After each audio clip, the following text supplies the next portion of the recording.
Hey guys, I've got a bit of a rat problem at my new house. They're raccoons. Whatever. Anyway, they're massive. You can't smash the rat. They're tearing up the garage, they're tearing up the garbage every night, but I have a solution. I don't think I'll have any more rats after this. It's a giant mouse trap. First of all, don't worry guys, we're not gonna be smashing any raccoons today, but we do have a ton of other stuff lined up to smash. While I'm waiting for the sun to come out, let me show you how I built it. I built the base out of 2x4s and 3/4 inch plywood, and these springs are old coils from a car suspension system. And this bar is just welded from 1-inch square steel tubing. Now, instead of the traditional way to set a mousetrap where you have to pull the steel bar back, that would have been way too difficult with these huge springs. When these springs are fully tightened, you really have to fight that bar back, and trust me, you do not want to end up underneath it. A little help, Sandra. So instead of having to fight the bar by hand, I chose to install a winch to tighten the spring. All I have to do is bring down the bar, lock it into place, and then use the winch to pull in some of the rope which tightens the springs. Then all I gotta do is pull the pin and we should be in business. All right guys, time for our first test. Okay, here we go. 3, 2, 1. Huh, doesn't want to go. Okay. 3, 2, 1. 1. All right, first test was a success, but all I can do is hope that raccoons don't like watermelons. Anyway, that bar came down super fast, but just how fast was it moving? If the bar is 1 meter long, that means it has a 3.14 meter journey on its way to the watermelon. And counting 10 frames for the second half of its journey, we can figure out that it was moving at about 42 miles an hour on impact. Okay, watermelon might have been a little bit too easy. Let's try something a little bit harder. How about some coconuts? All right, giant mousetrap versus coconuts. 3, 2, 1, go!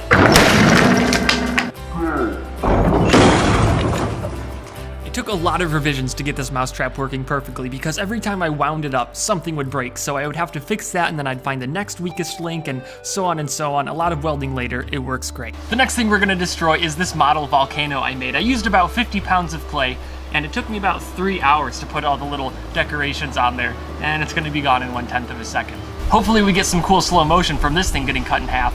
And just to make sure we get some cool footage, I'm gonna pour some diethyl ether in the top of the volcano. You can't have a good volcano without fire. All right, here we go. 3, 2, 1. Oh, I'd say that worked. I created this bit for a cameo in Mark Rober's newest video. It's pretty cool. He put a GoPro on a Hot Wheels car and sent it around a pretty cool track. You can check it out. I'll put the link in the description.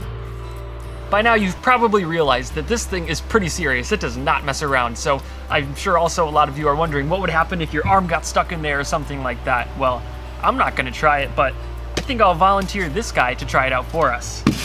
Always wear your safety goggles, kids. 2, 1. Well, you know what? This guy doesn't even... Maybe he'd do better if he had a hard hat on. I think he's okay. The helmet looks like it's a lot more snug. I haven't seen the high speed yet, but something tells me this guy didn't make it either. 2, 1. Ha, and my girlfriend calls me a hoarder. She says, "What do you need a hard hat for? You'll never use a hard hat, but look at this." Oh yeah.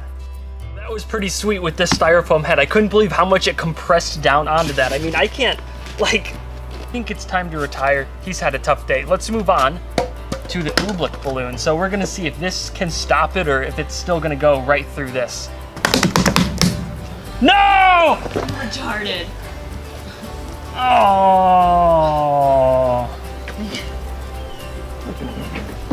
Take 2 in 3, 2, 1. It's loud. It's loud. So oobleck is a non-Newtonian mixture. No, I'm just kidding. You guys already know that, but what you don't know is what I'm planning for this mousetrap. See, after this video, I'm gonna try to make it into a giant mousetrap car. The mousetrap's gotten pretty dirty, so we're gonna wash it off with all these colas. Oh gosh, this one's in there good.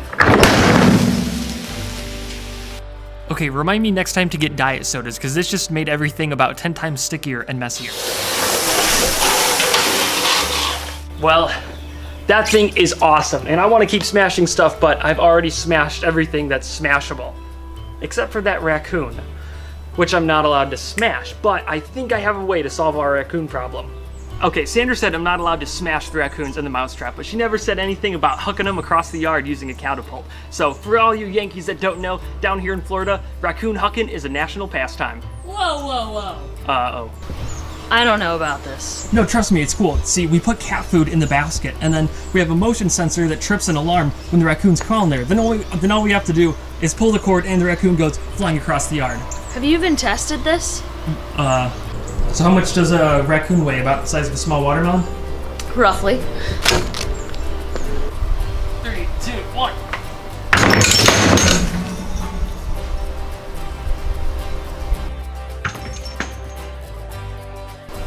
Back to the drawing board. Alright guys, that's it for this video, and I really hope you enjoyed it. Oh, looks like I got something here. Gotta go.